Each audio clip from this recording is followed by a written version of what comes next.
Thank you, Amber. Well, like Amber said, y'all, I'm an alumni. I graduated, if you can't tell from the slides, from UT Austin. And I am currently a US diplomat. I am stationed in Washington, D.C. for training. And hopefully soon I'll be heading to Mexico. Um, and I really wanted to take this opportunity to really engage with all of y'all and to share my experience. It may feel, depending on where you all are, the path can be very different. It was not the linear experience I expected when I started college so many years ago. But I really do believe that we as Terry scholars, we make great candidates for the Foreign Service. And I'm glad that you guys have an interest in it. So I just want to share a bit about my own experience.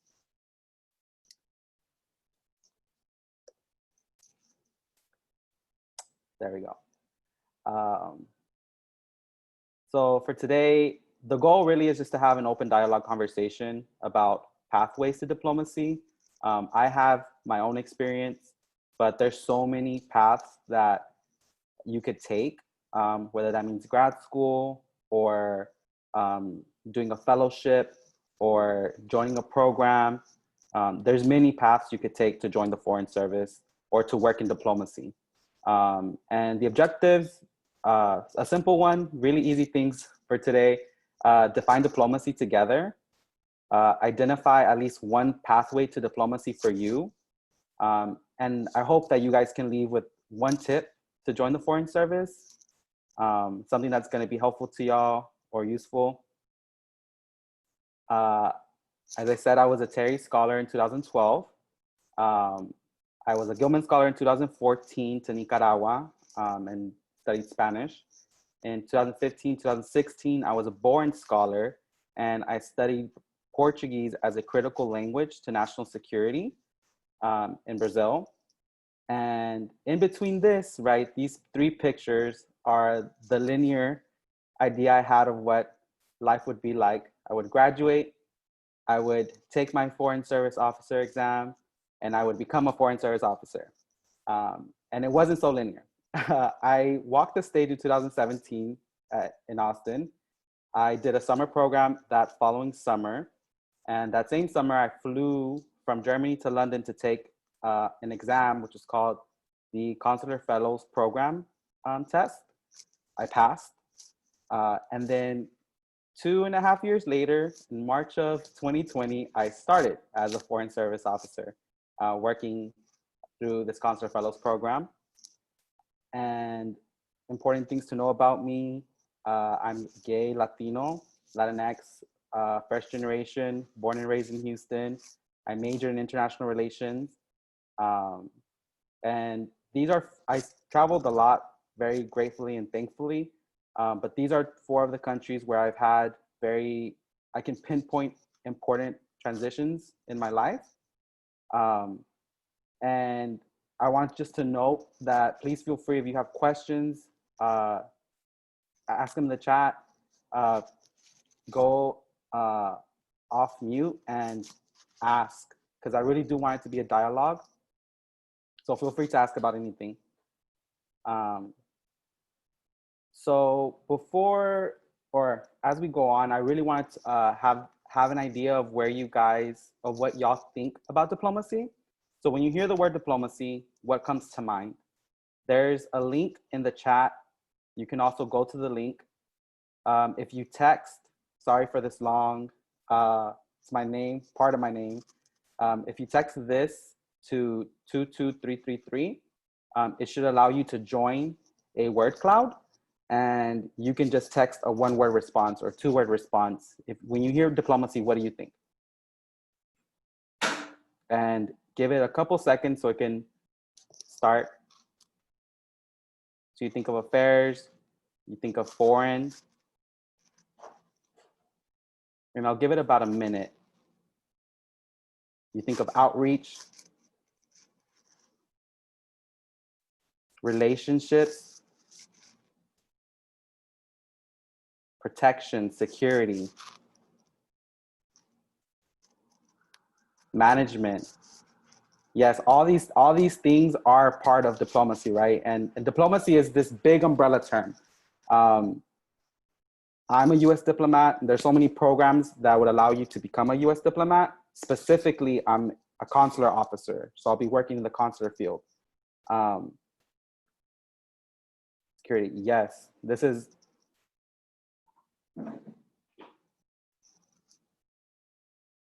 collaboration. Yes, ambassador. That's a big one, right? We think of diplomacy and we think of the big picture, the ambassador. Um, yeah, so thank you guys for participating. These are all, again, like I said, interdisciplinary. Great term. It's exactly that, right? Foreign affairs, it's having conversations, it's working with foreign colleagues, working abroad. Beautiful. Thank you all. So I want to show y'all what the Museum of American Diplomacy defines diplomacy as. It's the art and practice of conducting negotiations and maintaining relations between nations. It's a skill in handling affairs without arousing hostility. So for my particular role as a consular officer, I'll be working in Mexico in the consular section, where I'll be either helping American citizens abroad or working with foreign nationals that are applying for visas to live in the US, to work in the US, to study in the US. And that work really can be meaningful to me, or will be meaningful once I start, right? As I've explained to y'all, I got hired March of 2020. My first day was March 2nd, which was 2 weeks before the entire country went on lockdown. I was able to do my orientation the first 2 weeks, and then we were all told, stay in your apartments and do online training, which is what I've been doing for the past 6 months, almost. I was supposed to be in Mexico in May, and I won't be there until November now. But that's just part of the job, right? Continue. So many of you, when you think of diplomacy, might think of foreign service officer, right? Which is this another big umbrella term. And within that area, you can work in the 5 areas of the foreign service, which is consular, economic, management, political, or public diplomacy. When you apply, you take a test, right? You take the foreign service officer test, which is open right now. And you select a track that you're interested in, right? You select the one that matches your interests most, the one that you believe you'll be the best representative of the US. And you go through this rigorous exam, you get interviewed, you take language exams, or get trained in the language, depending. So this is the path that I thought I was gonna take, right? I thought I would graduate from UT with my international relations major. I would take the test, I would pass it immediately because I had just done 5+ years of international education. I had lived abroad, I had learned 2 new languages, I had been doing internships domestically and internationally. I got these grants from the Department of State, which made me feel like if the Department of State already believes that I have the potential to join the Foreign Service, then I will get hired immediately. And that was not the case. I did take the Foreign Service Officer exam, and I didn't pass my first time. And that for me, it did feel like a blow, but I really want to encourage you all to take it as many times as possible. You can only take the exam once a year, and you can take it as soon as you become 21. As long as you're an American citizen, you have to get clearance, but that's later on in the process. But for me, it took me a really long time to get past the fact that I failed it, right? Because I waited so long. I thought I'll just wait until I have my degree, when I have as much education as possible in this field that I care about, after I've written my capstone, right, in international relations. And it didn't work out that way. And it stunted me for a while. But I had to keep pushing. I had to keep reminding myself that I was worthy, right? Because that imposter syndrome, it can be a very, very powerful thing within our own minds that we often don't realize.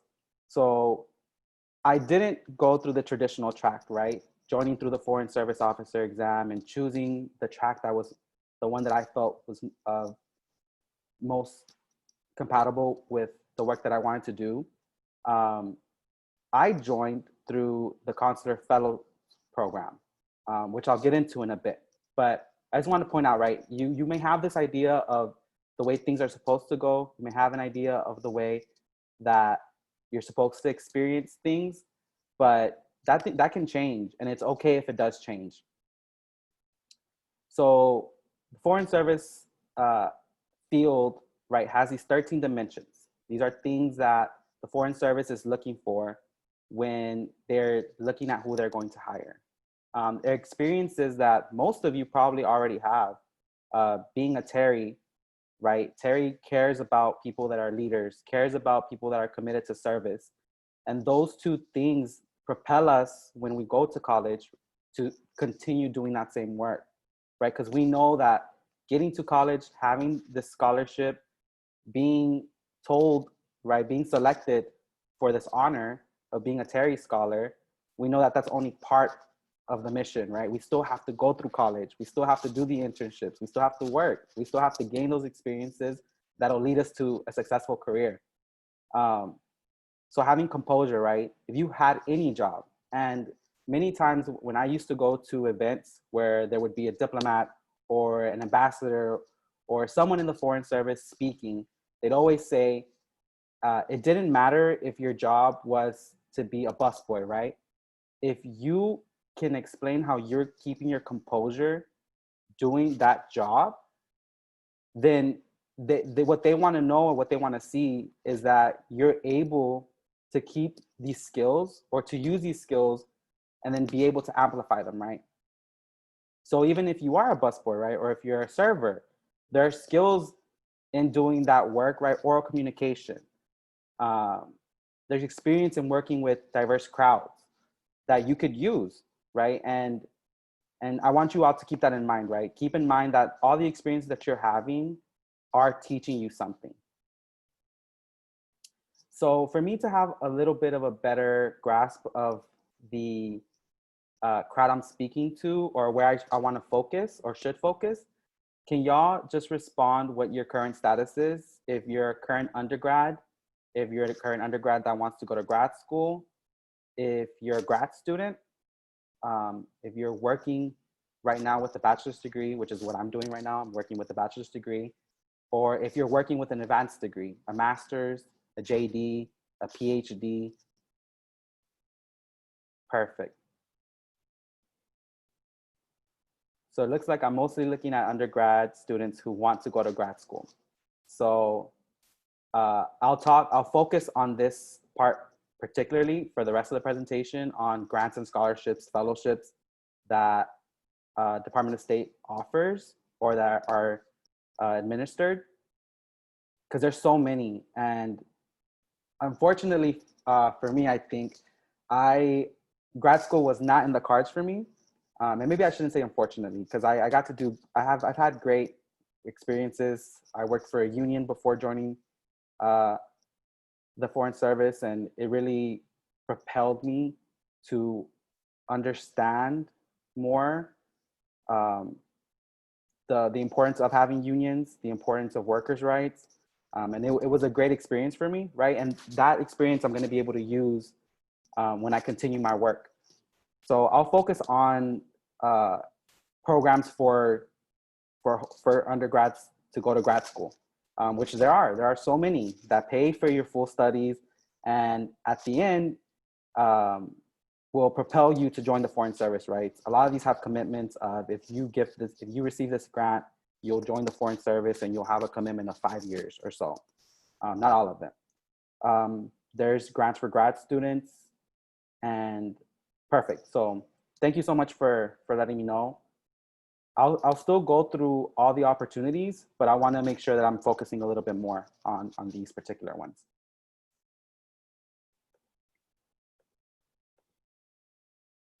So as I explained before, give me one second, there we go. I was a Gilman Scholar, right? And as many of you have probably heard, the Gilman Scholarship is one of the really, really big ones. It's very well known. It's given to a lot of students every single year, and it's worldwide. But if you don't know, right, the Gilman Scholarship, it's a US Department of State uh, international scholarship, which enables students of limited financial means, which all Terry scholars are, to study or intern abroad, right, by providing us with skills critical to our national security and economic prosperity. And it's administered by the Institute of International Education. So really the big thing to know is, as a Terry scholar,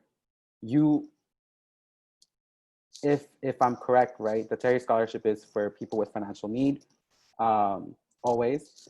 I didn't know if things had changed, but you automatically are a person who is more than qualified for the Gilman Scholarship, right, if you want to study abroad.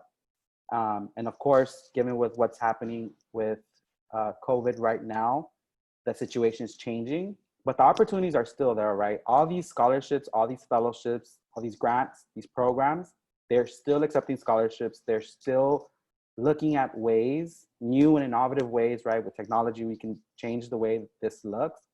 And I'm not saying that that's going to happen next year. Hopefully it doesn't. Hopefully by next year, we are able to study abroad and travel, and things can resume. But if not, right, if you are holding yourself back because you think, well, right now things are going to change, and why should I apply if I'm not going to be able to go? The experience of going through the process, right, of getting those recommendation letters, of identifying professors, people in your life that can make an impact, right, by writing you a recommendation, that's important to start identifying, right? It's important to start creating those relationships and that trust between colleagues or between professors that you feel can make a difference for you, right? So I was a Gilman Scholar to Nicaragua, and I did it in not an exchange program, an affiliate program with the School for International Training in Managua, which is the capital of Nicaragua. And this experience for me, right, it was my first study abroad program in the fall of 2014. It was my first time going abroad for so long. I had been to Honduras when I was very, very little, but I hadn't traveled, I think, in 10 years outside of the US. And the program in Nicaragua really propelled my passion for learning from other cultures, for understanding how there's multiple ways of living, right? For creating a cultural consciousness in me to understand the reality of life in different parts of the world. And it helped me question the misconceptions that I had beforehand, right? I went to Nicaragua. My mom's from Honduras. And Honduras is as far as I knew, right, being little, I knew Honduras was very homophobic. I knew that in Central America, right, and Latin America in general, and lots of places in the world, it's an issue that lots of countries in the world still face. But I was scared when I went to Nicaragua. I was scared to identify as gay. I was scared to let people know that that was a part of me. And I shouldn't have, right? Like I almost stopped myself from doing things because I was scared. And of course, anywhere you travel, you always have to go with caution. You have to be aware. But I do wish, or maybe I don't wish it had changed, but I know that I left that experience with a greater understanding that even if we have these ideas, even if we read these things of how a place is dangerous, how a place isn't accepting, that the people, right, the people you're going to meet from day to day, and if they're a part of your life or your experience, they're not going to be the same people that are going to hate you for being who you are. And I wish I had understood that a little bit sooner. But it was important for me to have that experience, because then I went to Brazil, to Rio de Janeiro, and studied there, and learned Portuguese. And on that program, I was also on an affiliate program in the spring of 2015 with IES, International Education Abroad for Students. And that experience, right, being in Brazil and Rio, which is a very, at the time, was an extremely welcoming LGBTQ country. Um, Leaving from Nicaragua, where I kind of learned that I didn't have to be scared to share that part of myself, even though I had to be conscious of where I was. When I went to Brazil, it felt like a completely new world. And it wasn't that the things had changed much. It was just that my own perspective, my own understanding had developed, right? I wasn't afraid anymore to be who I was, to have those experiences. And while in Rio, I applied for a Boren scholarship. Um, and the Boren Awards promote long-term linguistic and cultural immersion. They propose programs of 2 or more semesters, and they strongly encourage it. And preference is given to Boren Awards applicants that propose study abroad programs that are longer than 25 weeks. So they do offer grants or a scholarship that is for 1 semester. But if that year, for whatever reason, they have a lot of people that are applying for a full year of funding, depending, right? I don't work for the Boren Scholarship. I don't know the full process. But they do give preference to people that want to study abroad for longer to learn a critical language. So this specific program, I chose it because I wanted to keep developing my Portuguese skills. Excuse me. I wanted to become fluent in Portuguese. And I made the case that going to Brazil and learning Portuguese at the time, Brazil was also an up and coming country. It was part of BRICS. Its economy had flourished. It had essentially completely decreased its extreme poverty and moved all its citizens to out of extreme poverty and into better economic situations through a social program that they had. Right, so I was interested in how we could study poverty, how we could apply this idea of moving people out of extreme poverty. How is it done? How did Brazil do it so successfully? And do it through language acquisition, right? I wanted to become fluent in Portuguese because I saw Brazil becoming an important figure in the international scale. And I made that case, right? I made the case that poverty is the greatest threat to national security. And I was given the Boren Scholarship. So after a full year of already being abroad, I started another year in Belo Horizonte, Brazil, and studied Portuguese as a critical language. Right, but these opportunities, right? These opportunities are there. This is my experience, right? I was Gilman, then I became a Boren Scholar. And every time I kept thinking, I'm not good enough. I don't know why I'm being given. And sometimes it honestly did feel like, why am I being given these grants? But that's something that that imposter syndrome, it's something that we really have to tackle. I think for me, particularly being a person of color, being first generation, being a son of immigrants, being gay, I kept entering spaces where I wasn't represented, right? And now I want to create those spaces for more people. I want people to see that, you know, we can accomplish these things. We're more than worthy, right? We have the skills, we have the talent, we have the education, and the opportunity is there. We just have to take it. And now I'm a consular fellow, right? This specific program of the Department of State focuses on employees who have one of the 4 critical languages, right? So we work alongside Foreign Service officers abroad, and we use our language skills in Spanish, Portuguese, Mandarin Chinese, and Arabic. And the primary duty is to adjudicate visas for foreign nationals, which is what I'll be doing. And we have all the same privileges, or almost all the same privileges, as in any entry-level Foreign Service officer. And we're members of the embassy, right? We're members of the consular community, and we're diplomats, just the same, but it's what's considered a limited non-career appointment, which means at maximum, it's a 5-year appointment, where you can extend in certain cases, but whereas if you applied through the Foreign Service Officer exam, if you were accepted through the Foreign Service, then that job potentially could become tenured, and you could do it for as many years as you'd like, considering that you did everything properly, right? Like any other job. But it has the possibility to become tenured, whereas the consular fellows does not. But what it does do is give me the experience abroad, right? It gives me the experience working in the embassy. It gives me the experience using a critical language that I possess, right? Not Portuguese. I am a consular fellow in Spanish because I'm also fluent. And it's an opportunity that's there, right? That I think if folks take the Foreign Service Officer exam and they can't pass, and they see that as the only option, it's not the only option, right? There's other pathways to diplomacy. There's other pathways to the Foreign Service. And for me, it's been the Consular Fellows Program.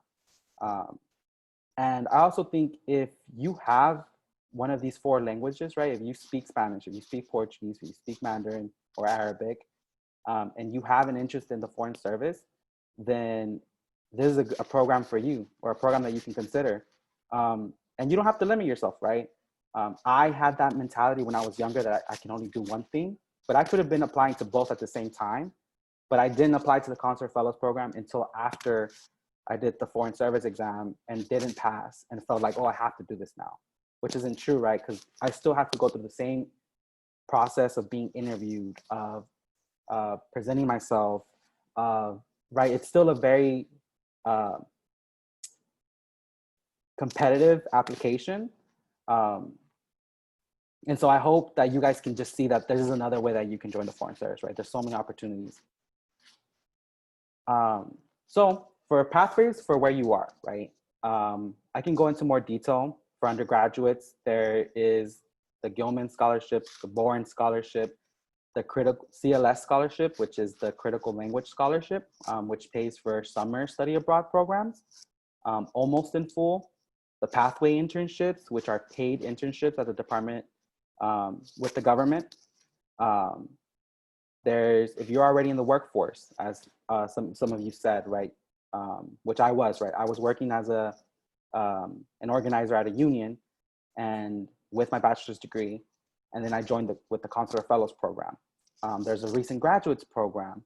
There's the Management Fellows Program, which also so I put it in the workforce category because this specific program, you have to have an advanced degree. So if you already have your master's, or will have it by the end of next year, or if you have a JD, or if you have a PhD, or will have it by the end of next year, or middle of next year, you could apply for this program. And for graduates, right, several of these scholarships in undergrad also offer a fellowship for graduate students. So the Boren Scholarship offers a Boren Fellowship, which is also for language acquisition, for critical languages. The Critical Language Scholarship is open to both undergrads and graduate students. The Payne Fellowship, which if you want to work for the USAID in their foreign service of USAID, the Payne Fellowship is a program for you. If you want to join, if you know you want to join the Foreign Service, but you want to go to grad school, Rangel and Pickering Fellowships both pay for 2 years. You have to do a 2 years master's program in the field related to international affairs. And from there, both offer essentially a almost direct pathway into the Foreign Service. You still have to do the exam, you still have to do the oral assessment and go through the process, but you'll have the master's experience, right? And you, it's almost a guarantee. From what I went to a couple explanations of Rangel programs, I wanted to be able to explain a little bit better to y'all. It's almost like a 99% chance you're gonna end up being in the Foreign Service after you complete your master's program. And it does have like a 5-year commitment. So these are programs that are perfect for people that know they want to go to grad school, know they want to join the Foreign Service. So for example, the Boren Scholarship, the one that I received, they have a commitment of 1 year to not the Foreign Service, but to national security, right? So however, that it can mean working for NSA, it can mean working for the FBI, working for CIA, working for Department of State. As long as you're working in the field or even working for a private contractor, As long as you're doing contracts that are with dealing with the government and dealing with national security, and it's up to you to like make that case to the Boren Scholarship. After you receive it, the commitment is within 3 years of graduating college, you will work in this area. So for me, I knew I want to be a foreign service officer. I want to be a part of the foreign service. So this for me is some people look at the Boren Scholarship and they think there's a 1-year commitment to work for the government and national security, and that holds them back. For me, that wasn't the case, right? I knew, I was like, that's exactly what I want to do. I will gladly learn this new language and hopefully be able to work in national security. A couple tips before I move into like just a little bit more specifics of the different programs. And these are things that I picked up going to or meeting diplomats, right? I went through a lot of job fairs at UT, a lot of virtual fairs with USA Jobs. And there I remember one diplomat specifically, he mentioned the STAR method, which if you haven't heard of it before, it's essentially, it's a way for you to respond to prompts that are given, right? If it's a written prompt, if it's a spoken prompt, it's just a way to organize your thoughts in a clear and concise way. So whenever you're responding to something, which most of us had to do this, right? When we apply to TERI, we have to do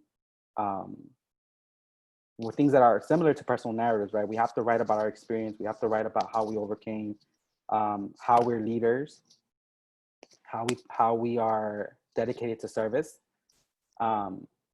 So it basically is situation, right? You state the situation, you set the scene, you explain the task, right? What you had to do or what you thought you should do. You explain the action, what you actually did, and then you explain the result from you doing that action, what happened, how did it improve, what ended up happening. And it's just the way, I think it's something that was very helpful to me when I was applying, when I was writing, when I was explaining how I was a good fit for the Foreign Service. As y'all saw before, as y'all saw before, the 13 dimensions, right? If you want to be a part of the Foreign Service, the skills that the Foreign Service is looking for.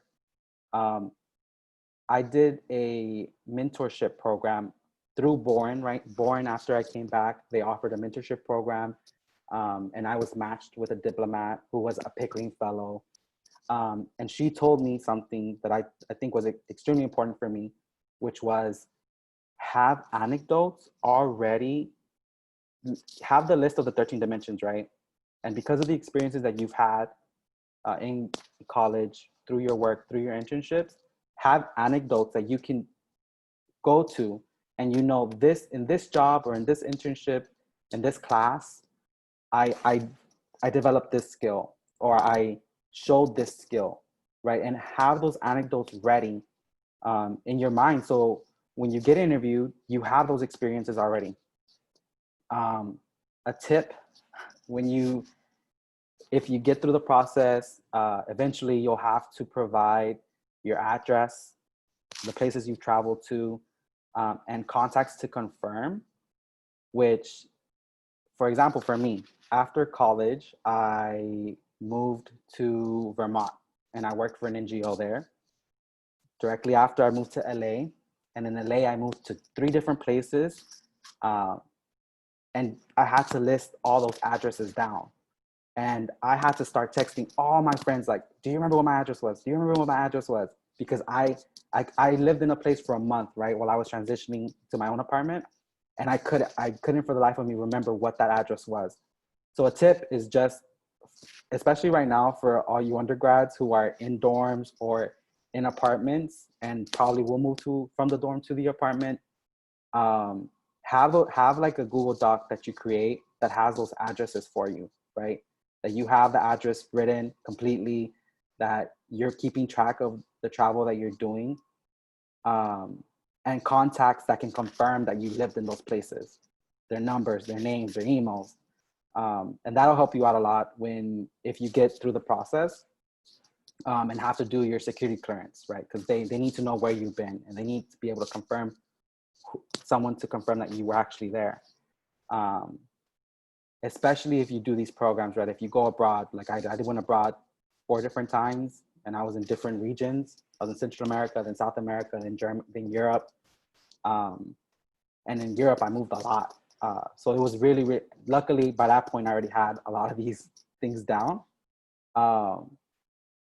Another tip I would say is take the FSOT, the Foreign Service Officer test, as many times as possible, right? Don't hinder yourself. This is what I did, right? I went to talk to a diplomat at a job fair, and he told me, he was like, yeah, take it as many times as possible, right? And I was like, but you can only take it once a year, so shouldn't I wait until I'm done with this class because I'll be better prepared for it? And then he said, sure, yeah, if you feel that you'll be better prepared, take it later on. And then I said, but if you can only take it once a year, maybe I should just wait until I'm done with college completely, because by that time I'll have all these years of education that'll help me pass it, right? And then he said, sure, yeah, if you feel that you'll be better prepared by the end, right? You have the degree in international relations or a degree, you have more knowledge, but practice makes perfect, right? So imagine if I had taken it as a sophomore when I was 21, and I just kept taking it, even if I failed, if I kept taking it, I would have not only been less nervous, right? Because the nerves build up. Even if you know this is the career I want, this is the job I want, this is what I want to do, you still get nervous. And for me, that was still true. Even joining March 2nd was my first day. I still had like the butterflies of, I'm here. I'm like realizing that I got, like, I accomplished the dream that I had been working for so long. But take it as many times as possible. And also take the Consular Fellows program test. If you have one of the languages, take the exam, because what do you have to lose? You gain the experience of knowing how you're supposed to apply, having your anecdotes ready, right? And just being aware of the things that you're supposed to do, having these things prepared beforehand, even if it's just a start. And the process takes years, right? To get a clearance, it depends on how much you've traveled, if you've been moving from place to place, it can take a lot longer for you. So I applied and passed the exam fall of 2017, and I wasn't hired until March of 2020. So take it as many times as possible as soon as you turn 21. And the last couple tips, I would just say, use USA Jobs to create your, what I'm calling a government resume, because oftentimes, right, we work on making our resumes very professional, very nice to the eye, right? That it's easy to read, that it's something that someone will want to pick up and go through. For jobs with the government, and this is for civil service, right, which is domestic jobs in the US, working for these agencies, as well as for foreign service, working for jobs for the agencies abroad. They ask for a lot more. They ask, right? So for a couple of my jobs, I just had, I worked as a busboy at Cheesecake, but they wanted to know the manager. They needed to know the number. They needed to know the address of that job so they can confirm that I worked there. They could call someone there, and they could have that contact to reach in order to ask, like, hey, how did he work there, right? Or I don't know the full process. I don't know the details behind it. I imagine that's what happens. But if you create your resume, right, you should have two, right? When you're applying for jobs, have one that you're always supposed to be catering it to the specific job that you want.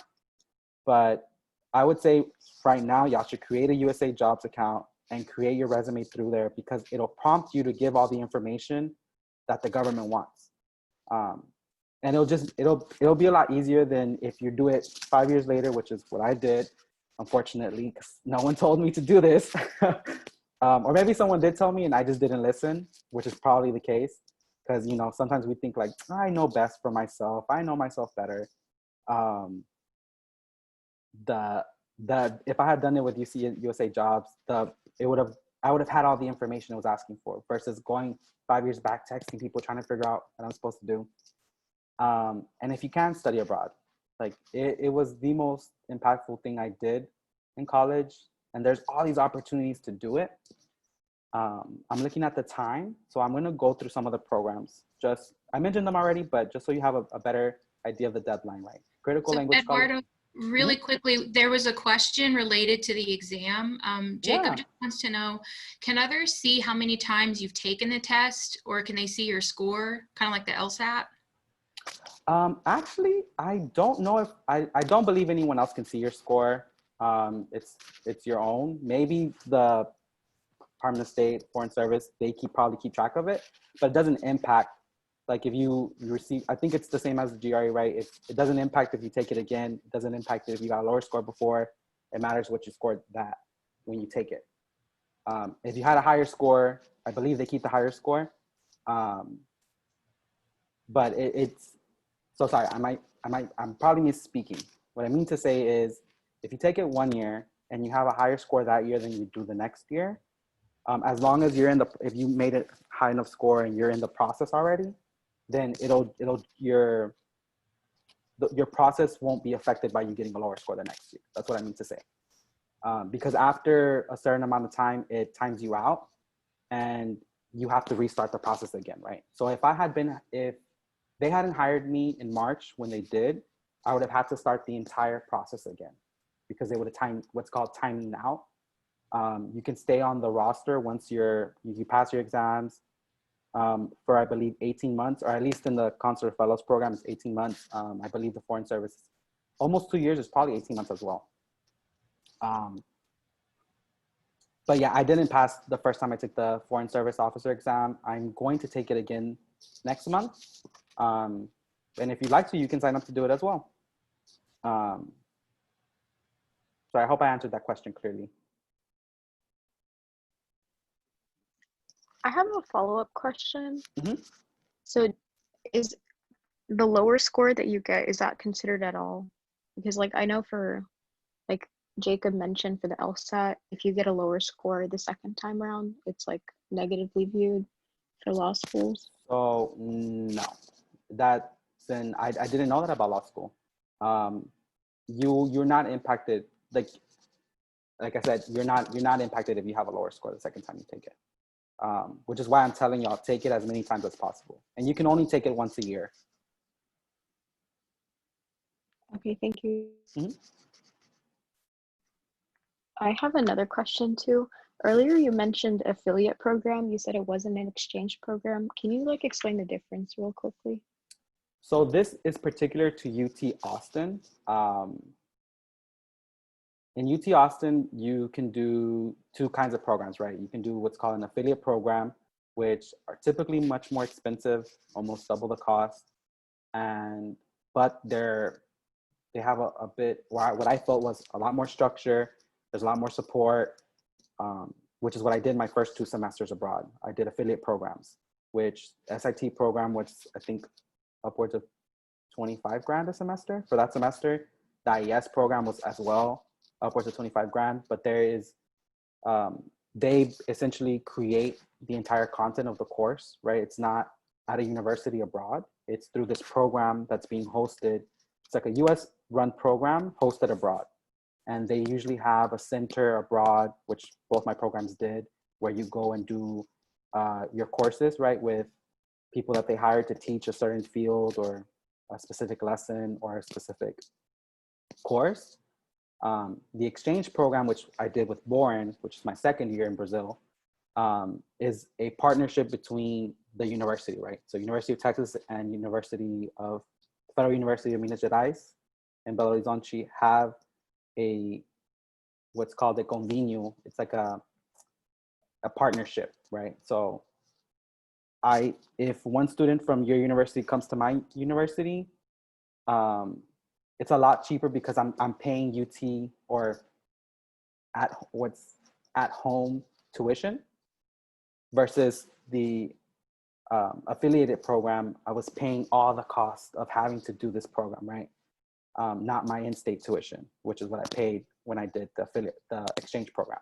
So that's at UT Austin. I don't know how it works at other universities. I imagine it's very similar though. Thank you, I appreciate it. Mm-hmm.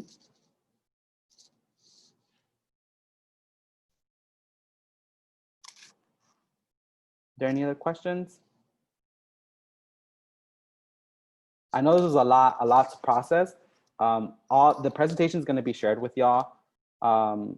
Amber and I also worked on I created a PDF which has the deadlines, the amount of the award, and it basically divides the opportunities you have, like I did in this previous slide.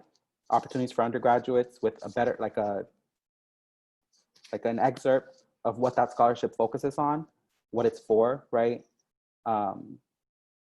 Boren and the CLS scholarship are language-based programs, right? They want you to learn a critical language, and you have to make the case that this language is important to my future career, and I'm going to use it in this way, right? I want to work for the Foreign Service, and I believe it's important to be multilingual. That's the case, right? However you make the case, it has to be one of the language that they designated as critical language. If you're in the workforce and you want to change careers, which for me, I did, Consular Fellows Program. There's a recent graduates program. If you're finishing your PhD, there's the Management Fellows Program, which is for folks that have an advanced degree or about to finish an advanced degree, to join either civil service, to join the civil service, right? To work for the government in one of the agencies. If you were interested in USAID, Payne Fellowship. I know there was a question about if I had worked for the UN. I haven't. My path was, I worked for an NGO after graduation. And then after that, I worked the gig economy for a while because I needed a change. And I moved to LA, which is very different. But it was an interesting part of my life. And then I worked for the union, organizing gig economy workers. And now I'm part of the Foreign Service, working with the Consular Fellows Program. But if you're interested in the UN, right, if the UN also works in the field of diplomacy, you're working internationally, you're working with foreign nationals to come to a goal, right, to make agreements. The UN has a program called the Young Professionals Program, YPP, and it's actually open right now, I know. But that's a different, right? I don't have much information on it. I just know that it's open right now. You can go and look it up. You have to have your bachelor's degree already though, and be like a recent graduate, essentially. So we have a question in the chat from Henry. He wants to know, what was the age breakdown of your A100 class? Oh, I wouldn't know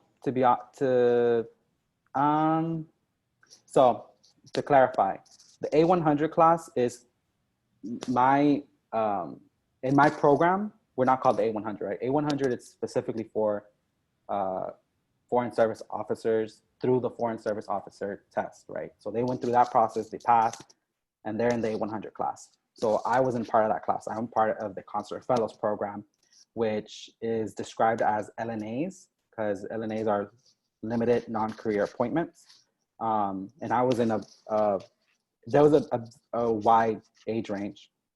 I think, sorry? Range?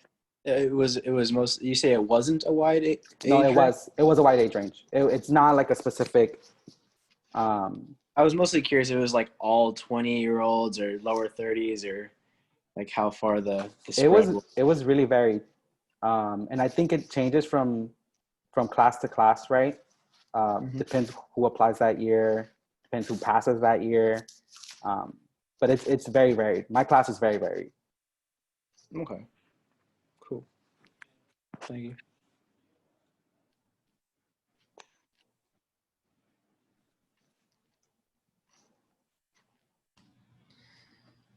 Okay, so Eduardo, with about 9 to 10 minutes left, I wanted to see what you thought about if we should try to go through the rest of the slides where you have the specific programs outlined, or if our attendees would like to just have open discussion, knowing that we're going to share a PDF and we're going to share the information that is on those programs. What do you think would be better, just so we can maximize your time with us in the last 10 minutes? I'll go through a few, but really I can show you, right? It is just the name of the program, an explanation of what it is, and deadlines if they have one. Or for example, the Pathways internship program, it's through USA Jobs, and you have to turn on your notification to know when they have vacancies. And you can do that easily through USA Jobs. Or if it's the recent graduates programs, also, right, turning on your notifications to USA Jobs. You want the Bourne Fellowship. If you're a grad student right now and your work will lead you to learn a critical language, or you want to do research in a country for your field, and you also want to acquire the language, this is a great fellowship for you. And their deadline is January 27th of next year. So you can apply and make the case of why that language is important to your field work, right? And this information is also on the PDF. So you'll have the name, you'll have the link to each grant or scholarship's webpage, the description, the deadline, and the award amount of what it is. So it'll be shared with y'all. So I have a question about the language acquisition aspect of like diplomacy. How far does your mastery need to be? And like, would they prefer to see you be in a program like the Boren Fellowship to have mastered your prior knowledge? Because I'm a native Arabic speaker, but it's colloquial Arabic, so it's less formal, and you know, written skills are less formal as well. And so I was just wondering, like, to what extent do you have to have this mastery of the language? Yeah, thanks, Yumna, for that question. I wouldn't say that there's a preference, right, for, oh, this person did the Bourne Fellow. I mean, there's obvious benefits to it, right? Having an improved skill set in that language is always going to be useful if you want to be a part of the Foreign Service. But the Foreign Service does train you to learn those languages, right? It trains you to develop those skills. But obviously, it's very helpful to have them already, right? Me, growing up speaking Spanish and English, I have this job because I speak Spanish and I'm fluent in it. But I think if you, again, there's no one particular way to come through this path, to come to the path, right, of the Foreign Service. There's multiple. And really, I would say it's what's best for you. But I am a very big advocate that even if it takes, me doing the Bourne Scholarship program, it took me an extra year to graduate, but I was perfectly fine with that, right? For me, I knew that the experience being abroad, living in Brazil, developing my language skills, studying public policy on poverty, where those skills that I acquired there were going to be extremely helpful to this career, right? They were exactly what I knew I needed to do for myself. Some people don't feel that way though. Some people feel that they need to graduate in 4 years. You may feel that you need to go to grad school. And depending on the language, right? So the Boren Fellowship specifically, depending on the critical language, right? So French is considered a critical language. However, you can't go to France on a Boren Fellowship. Or I should retake that. They specifically want you to go to countries where French is also spoken, but are least visited, I guess I would say. And it depends on the language, right? So for Arabic, I'm sure, and I don't know this 100% right, so please follow the link and get that information there. But for Arabic, for example, for the Consular Fellows Program, you have to have a higher, sorry, I feel like I'm misspeaking, and I don't want to confuse y'all. But if you speak Arabic colloquially, your question, right? If you speak Arabic colloquially, is it beneficial for you to do a Bourne scholarship or fellowship to develop that language further? I think it is. And it's my personal opinion that it would be helpful to anyone to do it, to continue to develop those skills. And to have the experience abroad, right? Which is an important aspect of it. Thank you so much. Mm-hmm. Do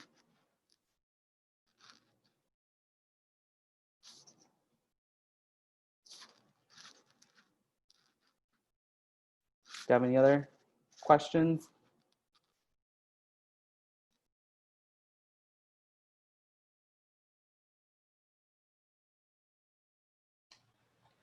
So far, there aren't any more in the chat, but if y'all have more, please feel free to either unmute or put them in the chat, and I'll make sure that he's able to read them.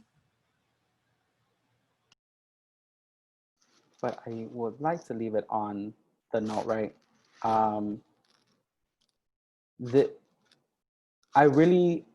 do really believe in not only how capable Terry scholars are, right? I mean, we all are. You should know that, right? If you question it sometimes, which I think happens often once we enter college or university, that imposter syndrome can hit.